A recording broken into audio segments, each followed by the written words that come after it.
Познавате ли този екран?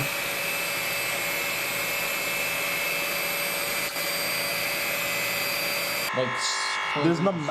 Oh shit. Oh.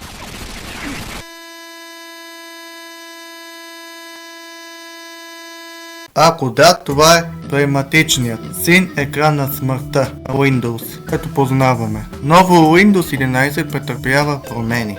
Microsoft замести обичайния син цвят с черен и дори зелен, за да го направи по-съвременен. Съобщението стана много опростено. Те са премахнали QR кода, което улесняваше търсенето на информация, и също са премахнали и сърдитата с усмивка, което беше част от Windows 8 ерата. Тези промени се тестват в каналите Beta, Dev и Scenery. Очакваме ги в стабилната версия на Windows 11 по-късно в годината. Следете за още технологични новини.